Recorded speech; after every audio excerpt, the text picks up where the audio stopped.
I think it's worth doing a recap on what we know about Farage and this banking crisis.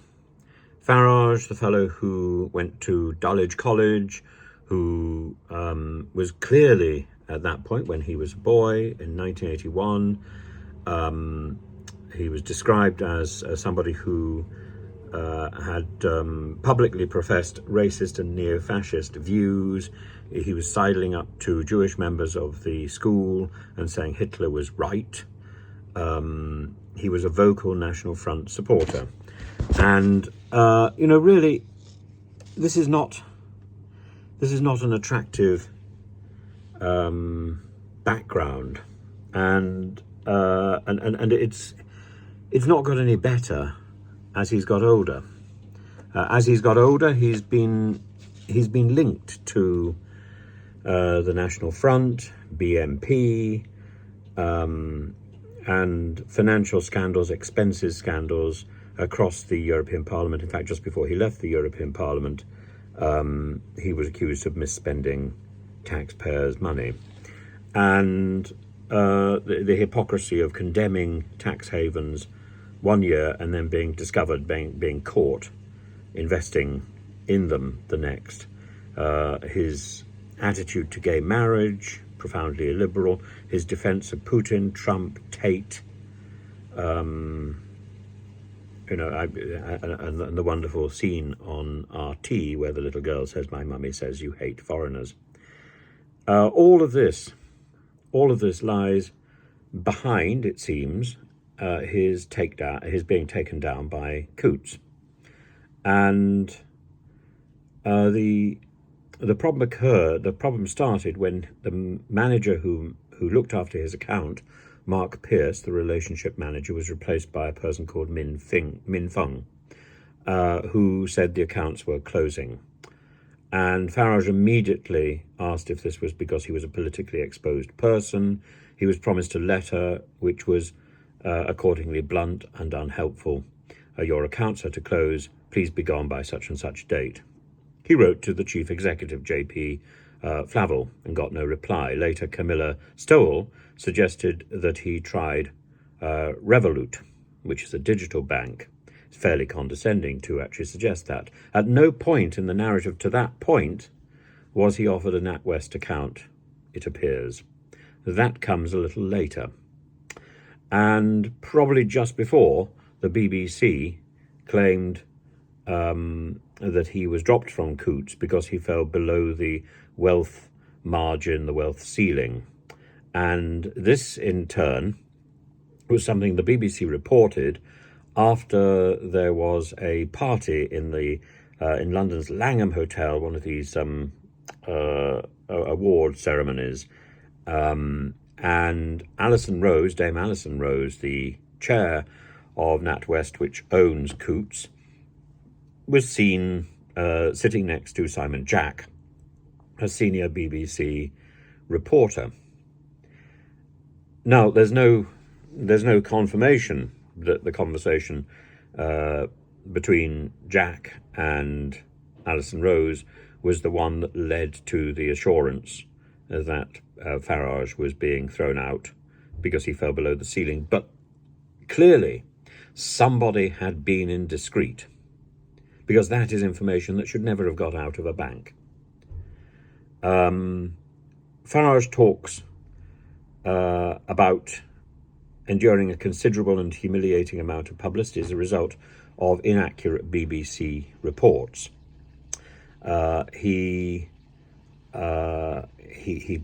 wrote for he filed for a subject access request, and he obtained a 40-page document about himself, about the closure, about his character, and it was clear from that document that he was identified as a troublemaker, someone who presented, quote, significant reputational risk to the bank, and his behavior and his views did not align, quote, with the bank's purpose and values. He was called a disingenuous grifter and accused of xenophobic, chauvinistic and racist views. Well, this could almost be repeating the opinion of his teachers when he was at Dulwich College. it was recommended in the document that he was put on a long glide path to exit when his mortgage was paid off.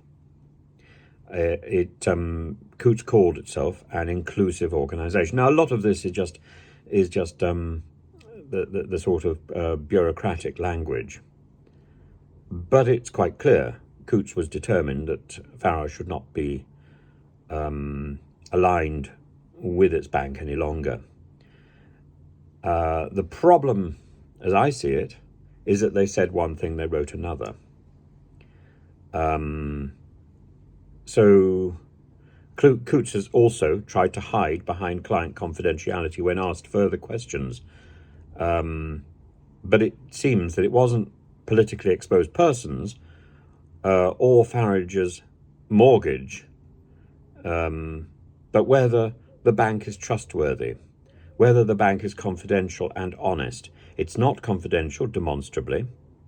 And as far as honesty is concerned, it claimed that it was throwing him out because he had fallen below the financial threshold, but the 40-page document makes it quite clear that he was identified as a politically exposed person and that his views were not in line with the views of the bank. So Coutts has proved to be neither confidential nor honest. That is the issue. Now, I'm sure, I think I've said before, I'm sure Coutts would be only too happy for Farage to take this to court, and Farage's banking history will then be up for grabs in the public sphere. I don't think Farage or anybody would want that. I think that is the unwritten threat, which Coutts is using. But Farage could easily turn around and say, "Publish and be damned."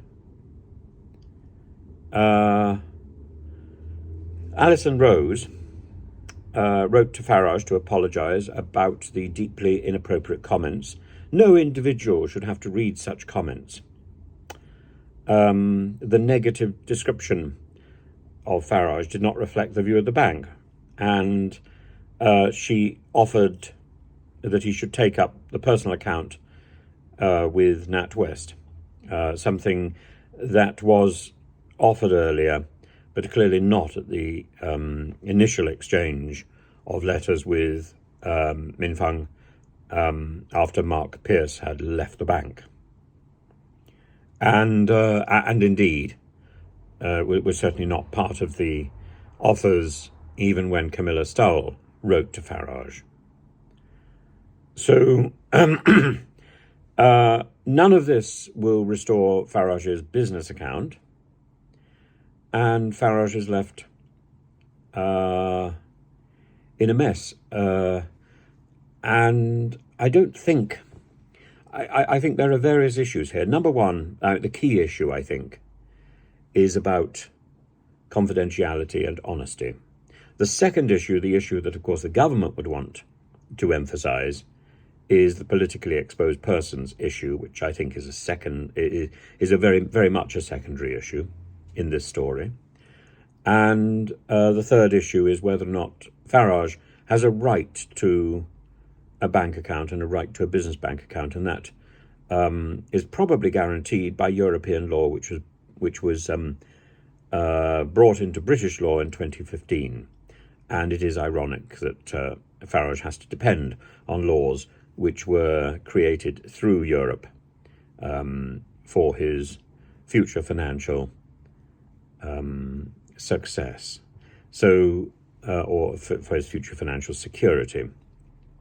So this is a complex story, and it's one that that might well be drawing a sort of a snigger and a smile across the nation, but at the same time, it raises important issues. That's why I've concentrated on it. It raises the biggest important issue is this issue about whether or not the bank is confidential, and whether or not the bank is honest. And if this is the top bank in the UK, and it is proven to have lied, and that is something that it wriggles around and tries to avoid admitting and avoid apologising about, then I'm afraid we know we are in serious danger.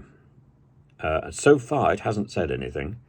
It hasn't addressed this issue, and nor has the government. This is the main issue, and everything else is a distraction. And keeping Farage on the front page, giving Farage prominence. Farage is an irrelevance to this. From my point of view, Farage is an irrelevance. He's I'm sure he's a perfectly affable and pleasant man, but his views in the past have been alarming, and certainly with my experience of Farage was that he didn't call out racism when it occurred, and he dismissed it as just a joke. And I think that falls below the level of acceptability in a senior politician in the United Kingdom, and he hasn't addressed that issue. I would welcome the opportunity to talk to him about that. I've been waiting for many years, and I would still wait and look forward to clarification about that. I'm sure he's a very affable and pleasant person, and people have silly views when they're younger. They change, and I'm perfectly happy to accept that Farage can change his views, and certainly on television, he comes across as genial and charming. I would hope that's how he actually is, and from that point of view, I'm very sorry he's having to go through this misery. But as I say, this is not really about Farage. This is about the heinous direction of our banks, which are using government legislation, both nationally and internationally, to duck their basic responsibility. And there's only two pillars of responsibility in banking. One is confidentiality, and the other is honesty. And if your bank is not honest, why bank with them?